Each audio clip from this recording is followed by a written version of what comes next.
Okay, ito pong muli ang inyong Pinoy Firearms Instructor na gunsmith din naman. At bago ako bumati at magpasalamat ay gusto ko lang munang basahin ang katanungan ni Baliwastro. Sabi niya, Sir, saan makikita yung extractor ng government Series 80? So, 1911 ito. Dahil Series 80 siya. Ang sabi pa niya sa follow-up question niya, kasi pag pinutok, ayaw lumabas ng basyo, naipit lang po. So, mas maganda kung lilinawin ninyo inyong mga tanong. Kasi yung mga ibang tanong, hindi ko masagot dahil hindi nilalagay kung anong baril, kung anong model. So, mahirapan tayo sumagot niyan. Okay, at bago natin yan sagutin, ay gusto ko lang munang bumati sa lahat ng mga OFW sa mga panikay ng mundo. Tayo po ay mag-ingat sa ating pagtrabaho, ingatan nating kalusugan, at iwasan na tayo ay mag-ingat na huwag tayong magkasakit at lalo tigit yung mga aksidente, iwasan natin. Okay, at gusto ko lang pasalamatan yung ating mga subscribers na umabot na tayo sa 40,500 plus na mga subscribers. At maraming salamat lalo tigito sa mga hindi nag-skip ng ads sapagkat tayo ay isang charity vlogger na ang purpose po ng ating pagbablog o pag-YouTube ay para kumit ang kita ng ating YouTube ay tinutulong natin sa 6 na estudyante na anak ng mga single parent na hirap sa pagpapaaral. At maraming salamat sa mga hindi nag-skip ng ads sapagkat nakakatulong kayo sa ating revenue. At para maging transparent ako sa inyo, ako ay meron ditong isang bati na gusto ko po pasalamat sa sponsor ko po na si Sir Nolly Pisa America dahil po ako po yung nakapagpagawa ng salamin ko. Ito po yung salamin na pinagawa po para po sa aking pag-aaral at para din po sa aking mata. Maraming salamat po at nawa pa marami pa po kayong matulungan. God bless. Okay, at para maging transparent sa inyo ay yung bata na tinulungan ni Nolly Pisa America dahil si Nolly ay nagpadala ng sa ating premiere videos ng CAS sa ating YouTube channel. So, yung pinadala niya ay, yung pinadala mo Nolly ay nakatulong sa isang bata na may problema sa mata. Kaya na ipagawa natin ang salamin. Okay, sana marami pa ang kagaya ni Nolly Pisa America ng Virginia, USA na may ganito ang puso para makatulong sa ating mga beneficiaries. Okay, at meron tayo ditong GCash number. Yung mga gusto pang tumulong kahit barya-barya lamang ay malaki ang may tutulong niya para sa 6 na estudyante na ating binibigyan ng allowance para makapasok sa eskwelahan. Okay, at sa katanungan ni Baliwastro ay saan daw makikita yung yung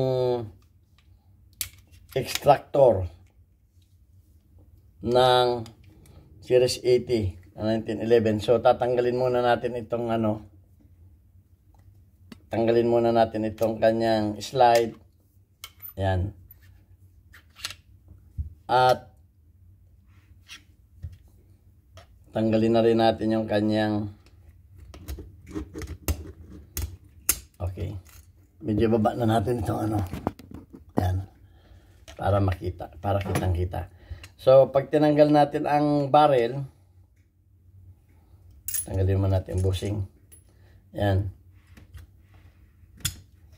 Ay, dito natin makikita yung kanyang extractor. Yun yung kanyang extractor.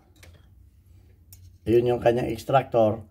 At para matanggal yan, ay tatanggalin muna natin yung kanyang firing pin dito sa likod. So, susundutin lang natin yung kanyang, ingatan natin dahil yan ay minsan ay lumilipad yung firing pin na yan. ibababa natin yung ipapasok natin yung firing pin para yung kanyang retainer ay lumabas. Ayan, ilalabas natin yung retainer. Ayun na, nilabas na natin yung retainer. Tanggalin na natin yung spring para ay itong firing pin para hindi siya tumalsik. At andi dito yung kanya, ito yung kanyang extractor. So ilalabas natin yan. Dito natin yan susundutin. Pagka yan ay matigas dito, ibig sabihin nakasabit yan dito sa dulo. Nakasabit dito. So itutulak natin itong dulo. Papasok. Tutulak natin yung dulo ng extractor. Hindi masyado makita. Yan. Pagkatapos ay sundutin natin dito para lumabas.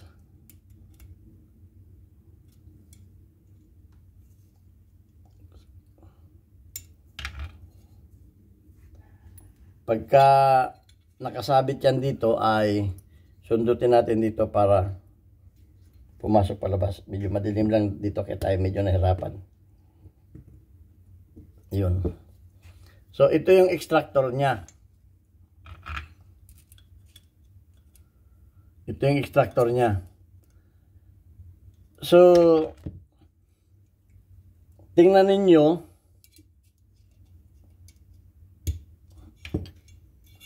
Ito yung extractor niya. So tingnan ninyo yung ano niya dito, yung pinakang may parang kuko siya dito. Tingnan ninyo kung ito ba ay ano na yung pudpud na to. Pag pudpud na yan ay palitan na ninyo o di kaya ay pwede itong i-rebuild na i-rebuild tapos ay yung magaling mag-welding tapos ay i-rebuild ninyo at kortehan ninyo ng ganyan. Okay, gamit lamang ang pwedeng gamitin diyan ang ang kikil o di kaya dream mill. Okay? Yung mga talim na ganito. Yung mga talim na ganito. At pwede rin ninyo itong palalimin. Okay, pwede rin ang malit na kikil at pwede din ang dream mill. Ayan o. Okay, so yan. At pwede ninyo itong bawasan para lumapit. Para lumapit, pwede ninyo bawasan ito. Ito itong parang hams na ito, lagi ko ito sinasabi. Ito, kasi pagka hindi ito malakas kumapit, yun ang nangyayari na ang nangyayari, hindi niya mahatak ng tuluyan yung basyo at lumalaglag o di kaya kumakawala dito. So naiipit lang siya. Dapat kasi yan, yung basyo, kasi yan, kaya yung mga basyo ng 45 ay may liig na ganito. At yan ay yan kumakapit yan, gumaganyan yan dyan. So pagka sinukat ninyo ganyan at nakita ninyo na hindi kumakapit, pwede ninyo itong laliman ito. At inyong bawasan din ito ng kaunti para lumapit. Para ito ay lumapit na ganon. Okay, kasi pag ito ay mataas, ito ay malayo kasi ito yung nagko-control ng lapit niya sa dito eh. Okay? Pero pwede ninyo itong bawasan ng kaunti. Kikilan lang ninyo ng kaunti. Yan, ito. Itong parte na to. Itong hams, may hams yan dito eh, May hams yan dito. Okay. At yung iba, dinadagdagan naman ito dito ng konti. Dinadagdagan ng konti. Okay, itong nasa likod. Ang purpose naman itong nasa likod na ito, para naman lumapit na ganun. Okay. Yung iba naman, kung makikita ninyo ito ay medyo carb, hindi man ito tuwid na tuwid, medyo carb pa ganun. Parang nakaganon siya. Nakaganon. So yan. Pwede din ninyong i-carb yan, pero dandahan lang kayo ng pagka-carb niyan kasi matigas na bakal ito yung napuputol. Okay? So ayan lang ang matitip ko sa inyo para yung mga inyong mga extractor ay dapat ay malakas ang kapit dito. Malakas ang kapit niyan dito. So ayan, makikita ninyo ang original, may nakasulat pa yan dyan na STI. Okay, pang STI itong extractor na ito. Ang mga 1911 naman ay interchangeable naman ang mga parts niyan. So ayan, yun lang ang masasabi ko sa inyo. Dapat ito ay ito ay hindi man pudpud. Pag pudpud yan, i-rebuild. Pwede ninyong palalimin yan gamit ang maliit na kikil o di kaya ay dream mill. At pwede ninyo itong bawasan para lumapit siya. Dito. Okay? At ito ay hindi straight. Yan ay medyo curve. Okay? So ang pagkakabit niyan ay i-align lang ninyo itong kanyang retainer, naka-align, nakaganyan kasi yan. O i-align ninyo yung kanal niya. So ipapasok na lang muli natin sa kanyang lagayan. At siguraduhin din ninyo na malinis itong pinagpapasukan niya na walang mga carbon kasi sa tagal na niyan at hindi nalilinis, nakaka-carbon yan. So ayun, lilinisin lang ninyo. So ang pagpasok niya, ipapasok lamang ninyo ng kung paano posisyonain yung tinanggal, ganun din ang pagpasok niyan.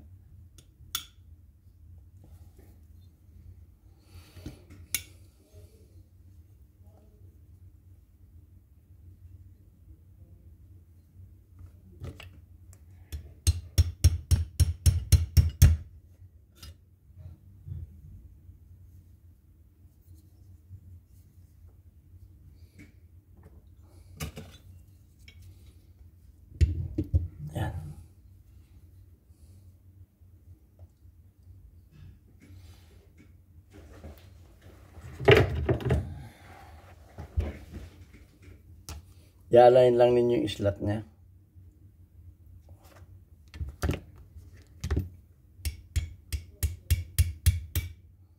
Ayun, at ilalagay na rin natin yung kanyang firing pin. Saka natin ipapasok itong kanyang retainer. So yung firing pin niya ay ilulubog ulit natin. Ano yung ating ginamit kanina? Ilulubog uli natin yung firing pin niya habang ito ay nandyan. Tatama lang natin. Medyo madilim dito eh. Yan. Bigayin na natin.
Okay, yan. At susukat din natin, kukuha tayo ng bala o kay basyo para may sukat natin kung malakas ba ang kapit.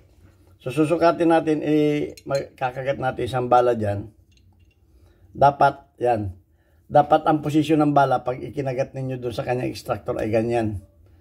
Okay, yung parang hindi siya malalaglag. Ganyan, no? Okay, dapat hindi malalaglag siya. Para yung kanyang yung kanyang extractor ay malakas ang hawak. Dahil pagka yan ay nalalaglag o di kaya ay parang nakatungo na ganon, ay ganon ang mangyayari. Hindi niya makuha yung extractor ay yung kanyang basyo at kumakalas dun sa extractor niya. Kaya pagbalik ng slide ay naipit lang. Ayan, at sana kay Baliwastro ay nalaman mo kung saan nakalagay yung, kung saan mo makikita yung dito yan tinatanggal Okay? At maraming beses ko na itong ginawan, pero dahil nga sa pangako ko sa inyo na sasagutin ko ang inyong mga katanungan, disclaimer do sa mga marurunong at pagbibigyan naman natin, hindi naman talaga pare-pareho yung ating mga viewers at mga subscribers. Okay? At ito ang inyong Pinoy Firearms Instructor. Sana may bago ako magtapos ay gusto ko lang munang basahin muli yung ating mga weekly